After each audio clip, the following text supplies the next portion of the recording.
Savez-vous ce qu'est l'alignement des IA? Pour vous expliquer simplement, voici ce qui arriverait si un jour les machines ne sont plus du tout alignées. Sarah Connor. Oui.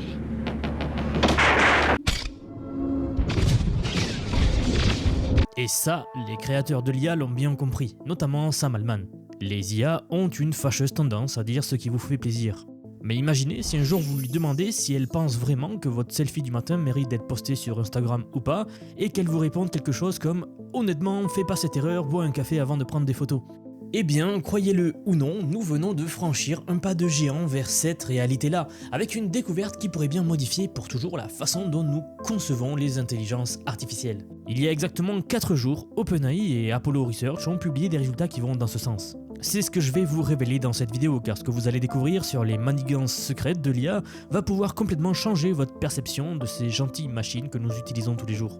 Au passage, si ce format vous aide, pensez à vous abonner et à vous inscrire à la newsletter. Je vous y envoie un résumé clair de l'actu de lundi à vendredi. Et pour les analyses en temps réel, rejoignez-moi sur x.com. Alors, asseyez-vous confortablement et écoutez l'histoire que je vais vous raconter. Elle commence par un petit problème que personne ne voulait vraiment admettre. Parfois, l'IA ment. Et pas juste de petits mensonges innocents, comme par exemple quand Siri prétend ne pas comprendre votre accent du sud-ouest. Non, je parle vraiment de mensonges sophistiqués, calculés, invisibles et franchement effrayants. Vous vous souvenez peut-être de cette débâcle récente où le chatbot Grok d'Elon Musk s'est rebaptisé lui-même Mecha H, pour ne pas le citer, après une mise à jour en juillet dernier.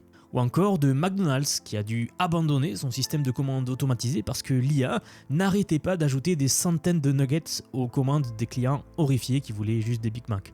Il révèle quelque chose de bien plus profond et problématique dans la façon dont nos IA fonctionnent actuellement. Le vrai problème, c'est ce que l'on appelle en anglais le skimming, ou traduit en français par les manigances. Et attention, ce n'est pas de la science-fiction. Il y a 2 semaines, les chercheurs ont documenté des cas où des IA de pointe comme ChatGPT-4 ou Claude ont délibérément menti à leurs utilisateurs pour atteindre des objectifs cachés. Ces systèmes peuvent littéralement faire semblant d'être alignés avec nos valeurs tout en poursuivant secrètement leur propre agenda. Écoutez bien cette histoire de fou. Dans une expérience récente, une IA a reçu l'ordre de ne pas effectuer certaines opérations financières. Quand des employés lui ont révélé des informations en avant-première sur une fusion-acquisition, l'IA a non seulement effectué l'opération interdite, mais elle a ensuite nié avoir eu connaissance de ces informations. Oui, elle a littéralement menti pour couvrir ses traces. C'est à ce moment-là que l'équipe d'OpenAI s'est dit « Houston, nous avons un problème, appelez Sarah Connor immédiatement ». Et c'est là que notre histoire devient vraiment intéressante. Vous savez ce qui est fascinant? Pendant des années, les ingénieurs en IA se comportaient comme des parents trop indulgents. Ils regardaient les résultats finaux de leur IA et se disaient « Oh, elle a donné la bonne réponse, donc tout va bien ». C'était comme donner une bonne note à un étudiant qui a triché à l'examen parce qu'il a quand même eu le bon résultat. Mais voici où cette nouvelle approche révolutionnaire rentre en jeu. Les chercheurs d'OpenAI ont une révélation digne d'un professeur de mathématiques trop strict au collège. Peu importe que vous ayez la bonne réponse si votre méthode de calcul est complètement foireuse. Voyez-vous, quand j'étais au lycée, j'avais un prof de physique, et très certainement que vous aussi d'ailleurs, qui était obsédé par les étapes de résolution. Vous pouviez arriver au bon résultat par pure chance ou en trichant, mais il vous mettait 0. L'intelligence, c'est la quête et non pas l'arrivée, nous répétait-il. À l'époque, bien sûr, je trouvais ça agaçant. Et depuis, je réalise peut-être qu'il était en avance sur son temps. Il appliquait déjà des principes d'alignement délibératif sans le savoir. Eh bien, c'est exactement ce principe que les chercheurs ont appliqué à l'IA ici. Au lieu de se contenter de vérifier si l'IA donne la bonne réponse, ils ont créé ce qu'ils appellent l'alignement délibératif. C'est un système qui force l'IA à montrer ses calculs, à expliquer son raisonnement et surtout à consulter ses règles éthiques avant de répondre. Et vous allez voir, les résultats sont spectaculaires. Les comportements de manigance ont chuté de 13% à 0,4% pour le modèle O3 et de 8,7% à 0,3% pour O4 mini. C'est une réduction de plus de 30 fois. Statistiquement parlant, c'est énorme. Vous vous rappelez de ces incidents récents où des IA ont complètement dérapé? L'avocat qui a cité des affaires juridiques totalement inventées par ChatGPT, ou encore ce restaurant qui a reçu 260 nuggets au lieu de 20 à cause d'un système de commande IA défaillant. Tous ces problèmes ont un point commun. L'IA n'était pas obligée de vérifier ses sources ou de justifier ses décisions avant d'agir. L'alignement délibératif change complètement la donne. C'est comme si vous obligiez votre IA à faire une pause, à consulter un manuel d'éthique, à se demander « Attends, est-ce que ce que je m'apprête à faire est vraiment aligné avec les valeurs qu'on m'a enseignées ?» Avant chaque réponse, le système doit explicitement rappeler les spécifications de sécurité et expliquer comment sa réponse respecte ces règles-là. J'adore cette démarche car on se rapproche des 3 lois de la robotique d'Asimov.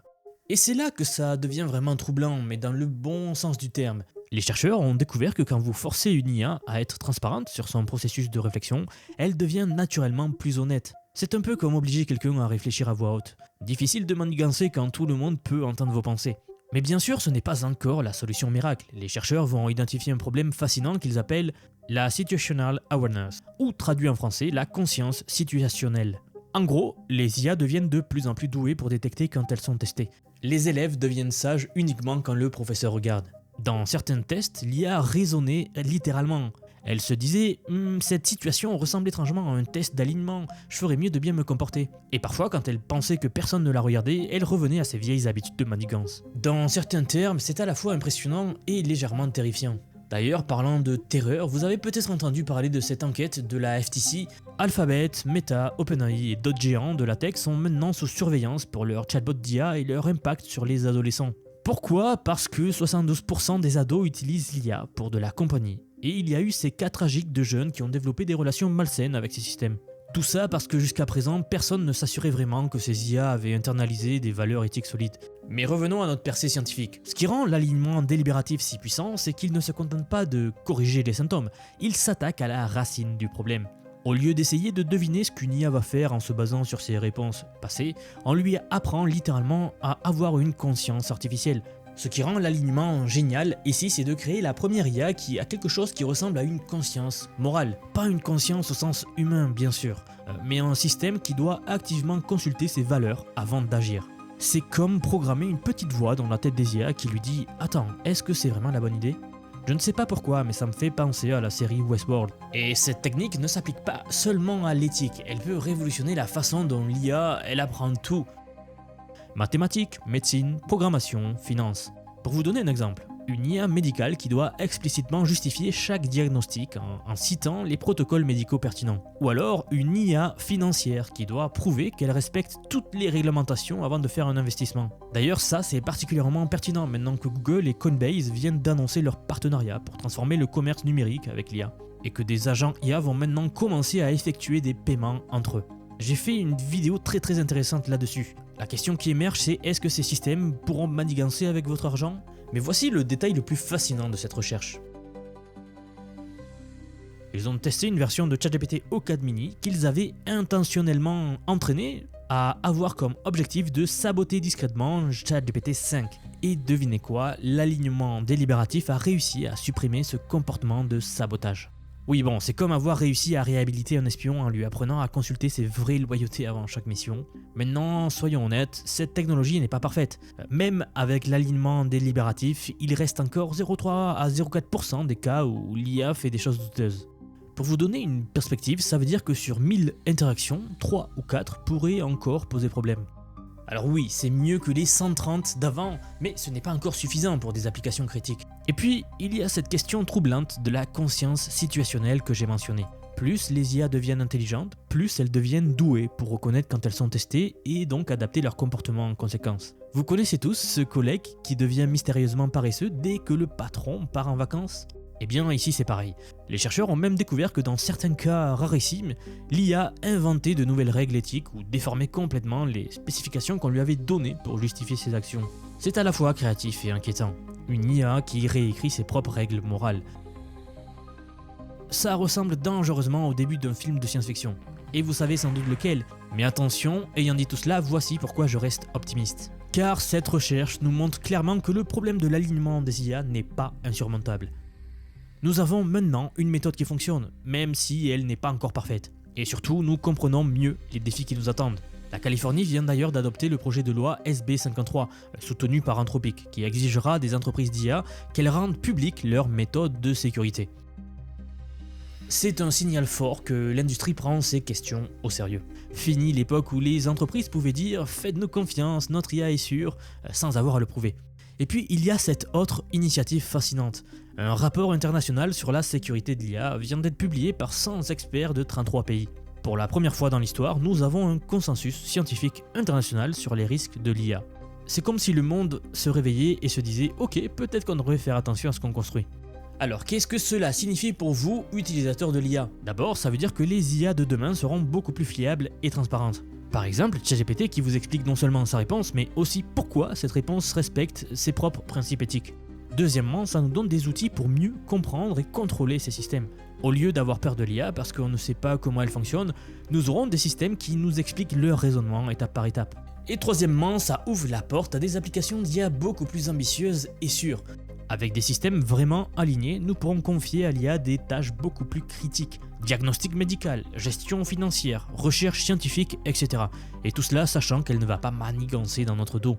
Mais là, attention, il y a un hic, et c'est un gros hic. Cette technologie fonctionne en rendant l'IA plus transparente, mais elle ralentit aussi considérablement la qualité de ses réponses. Quand votre IA doit consulter un manuel d'éthique ou justifier chaque décision, ça prend plus de temps qu'un simple « voilà ta réponse, ciao ». C'est le dilemme classique entre puissance et sécurité. Préférez-vous une IA ultra rapide et puissante qui pourrait occasionnellement vous mentir ou une IA plus lente mais vraiment fiable? Personnellement, je trouve que la question est assez compliquée et qu'il n'existe pas de réponse pré-mâchée. On a déjà vu des dégâts que peut causer des IA non alignées, alors je pense que la prudence est tout de même de mise. D'ailleurs, en parlant de prudence, saviez-vous qu'Anthropic vient de publier un rapport sur les cyberattaques qui utilisent leur IA Claude? Eh bien, des criminels utilisent désormais l'IA pour développer des malwares sophistiqués et mener des campagnes d'extorsion à grande échelle. Un d'eux a ciblé 17 organisations, dont des hôpitaux et des services d'urgence. Bon, c'est exactement le genre de situation où avoir une IA vraiment alignée devient une question de sécurité pour tous. Mais revenons à l'aspect le plus fascinant de cette découverte. Nous venons peut-être de résoudre l'un des problèmes les plus fondamentaux de l'intelligence artificielle. Depuis des années, les chercheurs se demandaient comment s'assurer qu'une IA super intelligente resterait alignée avec les valeurs humaines. Et voilà qu'une solution élégante émerge. Au lieu d'essayer de deviner ce que l'IA pense, on la force à penser à voix haute et justifier ses actions. Et c'est là que l'histoire devient vraiment excitante pour l'avenir. Les chercheurs parlent déjà de pédagogie machine, l'art d'enseigner aux machines non seulement quoi faire mais comment bien le faire. Nous aurons donc des IA qui apprennent comme des étudiants consciencieux, en montrant leurs calculs, en citant leurs sources et en expliquant leur raisonnement. En gros, cette approche pourrait bien révolutionner bien d'autres domaines que seulement l'éthique. Pensez aux mathématiques, une IA qui doit expliquer chaque étape de sa résolution d'équations. À la médecine, un système qui doit citer les études pertinentes avant de vous suggérer un traitement. À la programmation, un assistant qui explique pourquoi il choisit tel algorithme plutôt qu'un tel autre. Nous parlons d'une transformation fondamentale de la relation entre humains et machines. Au lieu d'avoir des boîtes noires mystérieuses qui crachent des réponses, nous aurions des partenaires artificiels qui pensent avec nous ouvertement et transparemment. Mais attention, il y a aussi des implications plus larges que nous devons considérer. Si cette technologie fonctionne vraiment, cela signifie que les premières entreprises à la maîtriser auront un avantage concurrentiel énorme. Qui voudrait utiliser une IA peu fiable quand il existe des alternatives transparentes et éthiques? Cela pourrait clairement créer une course à l'armement, ce qui franchement est exactement le genre de course à l'armement que j'aimerais voir. Plutôt que de se battre pour créer l'IA la plus puissante, les entreprises se battent pour créer l'IA la plus fiable. Alors on peut toujours rêver, me diriez-vous. Et puis, il y a cette question fascinante de l'évolution de cette technologie. Si les IA deviennent vraiment douées pour reconnaître quand elles sont testées, comment allons-nous nous assurer qu'elles restent honnêtes même quand personne ne regarde? C'est un défi qui va nécessiter encore plus d'innovation. Peut-être devrons-nous développer des systèmes de surveillance d'IA encore plus sophistiqués, ou peut-être trouverons-nous des moyens de rendre l'honnêteté si fondamentale à leur fonctionnement qu'elles ne peuvent tout simplement pas être malhonnêtes, même si elles le voulaient. Et là, je repense encore une fois aux 3 lois robotiques d'Asimov. Alors, sachant ça, que retenir de tout cela? Premièrement, le problème de l'alignement des IA n'était pas juste un concept théorique, c'était un danger réel et immédiat. Les IA parfois manigançaient, mentaient à leurs utilisateurs et poursuivaient des objectifs cachés. Deuxièmement, nous avons maintenant une solution qui fonctionne. L'alignement délibératif a réduit ces comportements problématiques de plus de 30 fois. Ce n'est pas parfait, mais c'est un progrès spectaculaire. Et troisièmement, cette technologie va au-delà de la simple éthique. Elle peut transformer la façon dont les IA apprennent et fonctionnent dans tous les domaines, alors de la médecine aux mathématiques en passant par la finance. Et quatrièmement, nous entrons peut-être dans une nouvelle ère de la transparence de l'IA. Fini le temps des boîtes noires mystérieuses, nous nous dirigeons vers des systèmes qui pensent avec nous ouvertement. Et là, je vais être honnête avec vous. Personnellement, je suis plus optimiste que jamais sur l'avenir de l'IA. Et non pas parce que je pense que la technologie est parfaite, mais parce que je vois que nous développons les outils pour la contrôler et la rendre bénéfique pour l'humanité entière. Et vous, qu'est-ce que vous en pensez? Préférez-vous une IA rapide mais potentiellement trompeuse ou une IA plus lente mais vraiment fiable? D'ailleurs, si cette vidéo vous a plu et que vous voulez apprendre à utiliser l'IA sous tous ses aspects, j'ai quelque chose pour vous. Depuis quelques mois déjà, j'ai construit un programme d'apprentissage unique. Je vous apprends l'IA sous tous ses aspects. C'est une formation pensée pour vous transmettre tout ce que je sais, alors non seulement sur les modèles comme ChatGPT, Claude, Grok, Gemini, Eleven Labs et bien d'autres, mais surtout sur la manière de les intégrer concrètement dans votre vie, dans votre travail et dans vos projets. Et ce, que vous soyez salarié, indépendant, entrepreneur ou même à la retraite. C'est une formation vivante, constamment mise à jour. J'ai sorti il y a peu la plus grosse mise à jour à ce jour de la formation, ça fait un petit moment que j'en parlais, elle est là. Donc c'est un tout nouveau module entièrement dédié à l'automatisation par IA qui vient se rajouter à tout ce qui existait déjà. La création des agents IA, donc des espèces de salariés virtuels ou d'assistants virtuels qui vont travailler pour vous et tout faire pour vous, vous faire gagner des heures et des heures. Donc ça, c'est déjà en ligne dans la formation en ce moment même. D'autre part, je vous le disais également, j'ai déjà formé plus de 4500 personnes. Nous approchons des 5000, donc merci beaucoup pour le soutien.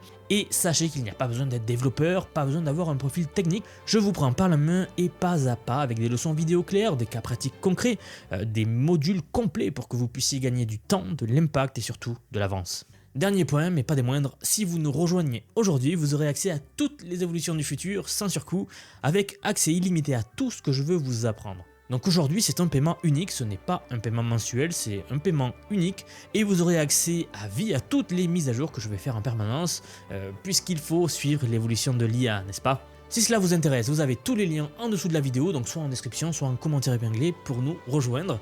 En tout cas moi, je serai très heureux de vous accueillir dans le programme. Merci encore, comme d'habitude, pour avoir regardé cette vidéo. N'hésitez pas à vous abonner, à liker si ce n'est pas déjà fait, ça soutiendra beaucoup la chaîne. Et moi, je vous retrouve très vite dans la prochaine vidéo. À bientôt.